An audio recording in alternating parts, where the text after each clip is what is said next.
আজকে যে চমৎকার হাদিস থেকে আমরা জানবো সেটি হচ্ছে নামাজের ব্যাপারে। আসসালামু আলাইকুম ওয়া রাহমাতুল্লাহি ওয়া বারাকাতুহু। প্রিয় দিনী ভাই এবং বোনেরা, আসুন হাদিস থেকে আমরা কিছু জানার চেষ্টা করি। আজকে যে চমৎকার হাদিস থেকে আমরা জানবো সেটি হচ্ছে নামাজের ব্যাপারে।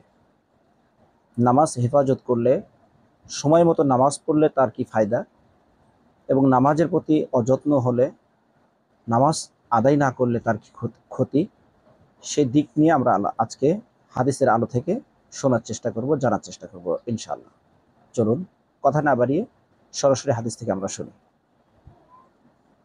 আন আব্দুল্লাহ ইবনে ওমর রাদিয়াল্লাহু তাআলা আনহু আনিন নবী সাল্লাল্লাহু আলাইহি ওয়াসাল্লাম আন্নাহু যাকারা সালাতা ইয়াওমান فقال من حافظ عليها كانت له نورا وبرهانا ونجاة يوم القيامة।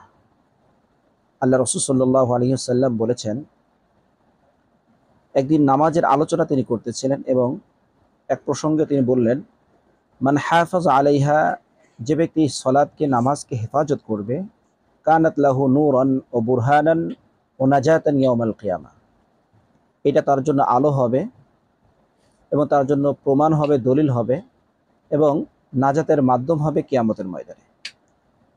এবং এরপরে নবীজি আলাইহিস সালাতু ওয়াস সালাম কি বললেন, ওয়ামান লাম ইউহাফিজ আলাইহা লাম ইয়াকুল লাহু নূরুন ওয়ালা বুরহানুন ওয়ালা নাজাতুন, আর যে ব্যক্তি নামাজকে হেফাজত করবে না, যে ব্যক্তি নামাজকে হেফাজত করবে না, তার কোনো জ্যোতিও থাকবে না, নূরও থাকবে না, তার কোনো প্রমাণাদিও থাকবে না, দলিলও থাকবে না, এবং কিয়ামতের ময়দানে নাজাতের কোনো মাধ্যমও তার থাকবে না। ওয়াকানা ইয়াউমাল কিয়ামাতি মা ফিরআউনা ওয়া হামানা ওয়া উবাই ইবনুল খালফ। এরপরে নবীজি আলাইহিস সালাতু ওয়াস সালাম এই হাদিসের শেষ অংশে অত্যন্ত সাংঘাতিক কথা বলেছেন।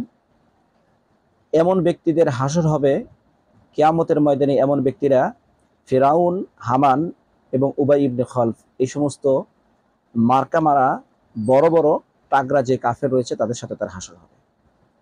এই হাদিস থেকে আমাদের কাছে যেটা স্পষ্ট হয় সেটি হচ্ছে নামাজের গুরুত্ব, নামাজ হেফাজত করতে হবে এবং নামাজের প্রতি আমাদের যত্নশীল হতে হবে। ইনশাল্লাহ কিয়ামতের ময়দানে এর মাধ্যমে আমরা আল্লাহ তাআলার কাছে নাজাতের একটা মাধ্যম পেয়ে যাব। আল্লাহ তাআলা আমাদেরকে তৌফিক দান করুন।